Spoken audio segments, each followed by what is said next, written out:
After uncovering the truth about St. Augustine, it's time to see how the English tried to stake their claim with Jamestown. They came chasing gold, but found only hunger, disease, and death. This is the brutal story of how America's second city became a fight for survival. In December 1606, three small ships, the Susan Constant, the Godspeed, and the Discovery, slipped away from London carrying 104 men and boys chasing a dream of gold and adventure promised by the Virginia Company. For 4 grueling months, the Atlantic battered them with storms, sickness, and rotting food, while a sealed box in the captain's cabin held secret orders for where to settle. On April 26, 1607, the cry of "Land ho!" led them to a sandy point they named Cape Henry. But fear of the Spanish drove them inland up the James River, watched silently by Powhatan warriors hidden in the trees. By May 13th, they chose a marshy peninsula, perfect for defense but deadly for drinking water, and began building James Fort. At first, trade with the Powhatan brought food, but greed and mistrust soon poisoned the peace. The summer heat turned their water salty, malaria spread, and the gentlemen refused to work.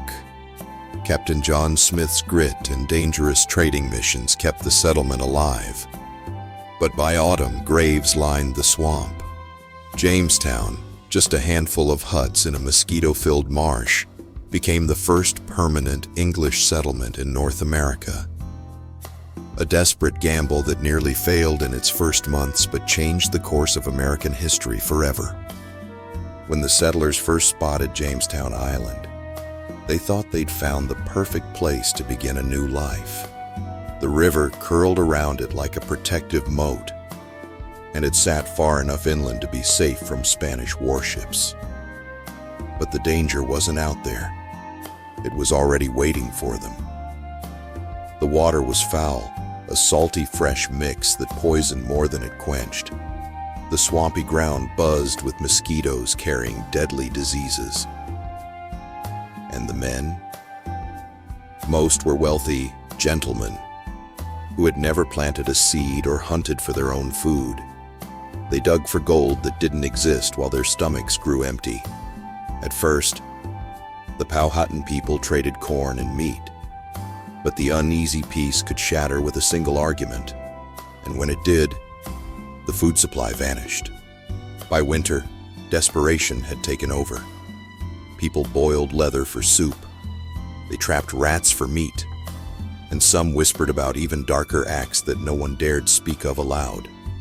Jamestown was supposed to be a golden gateway into the New World, but instead, it became a slow, merciless fight for survival, and not everyone lived to tell the tale.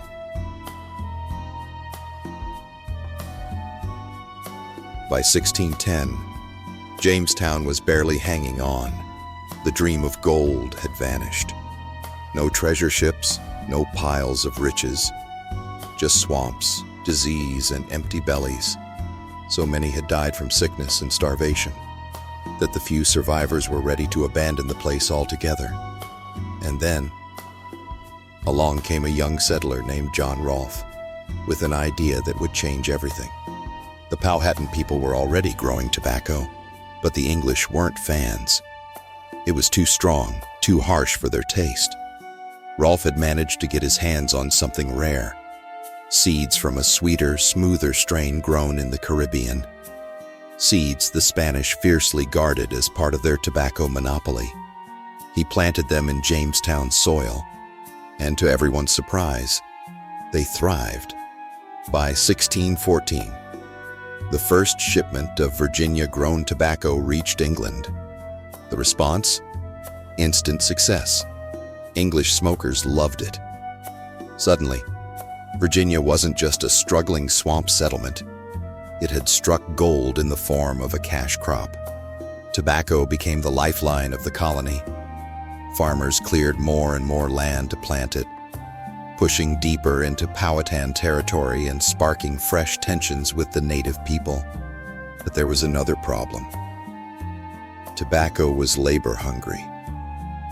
It needed planting, tending, harvesting, and curing. At first, the colony filled this need with poor English laborers working as indentured servants, people who traded years of hard labor for passage to the New World. Later, in 1619, the first enslaved Africans were brought to Jamestown and forced to work the fields. That year marked the beginning of a dark and lasting chapter in American history.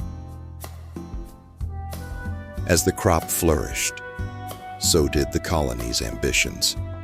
In the summer of 1619, the Virginia Company gave settlers something new, a voice in their own laws. They formed the House of Burgesses, the first elected government in English America. It wasn't full democracy. The governor still had the power to overrule them, but it was a first step. The meetings were held in the Jamestown Church, where representatives decided on local laws, taxes, and policies. For the first time, everyday settlers had a say in how their community was run. By the early 1620s, Jamestown had transformed completely. What had once been a ragged, half-dead outpost was now a bustling port with ships coming and going, a booming tobacco trade filling English coffers, and a government giving settlers a sense of control. Tobacco gave them wealth. The House of Burgesses gave them a voice.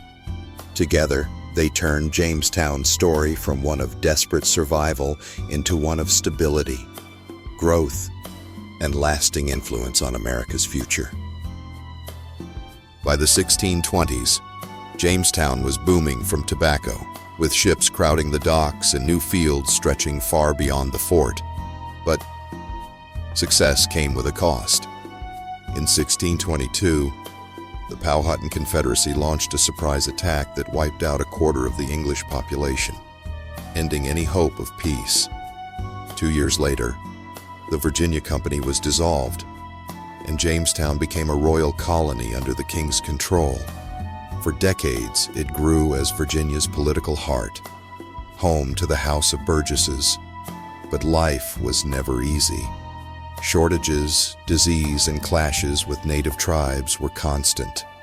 Then, in 1676, Nathaniel Bacon led an armed rebellion against the colonial government, burning Jamestown to the ground. Though it was rebuilt, more fires in 1698 pushed the capital to Williamsburg, leaving Jamestown to fade into a quiet farming community.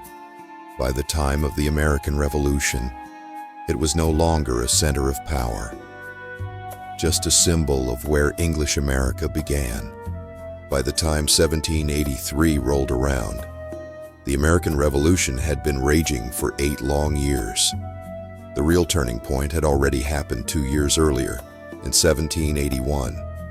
Just down the river from Jamestown at Yorktown. That's where American and French forces trapped the British Army, forcing General Cornwallis to surrender. It was the moment everyone knew. The war was as good as over. But it wasn't official until September 3, 1783, when the Treaty of Paris was signed. With a few strokes of a pen, the United States was finally recognized as an independent nation. The treaty set new borders, gave America land all the way to the Mississippi, and ended British rule in the colonies forever. For Jamestown, the war didn't bring cannon fire or battles. Its days as a center of action were long gone, but the soil there had witnessed the very start of English America.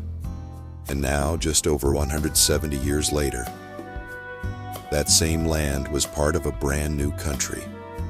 From a swampy gamble in 1607 to independence in 1783, Jamestown's story had come full circle.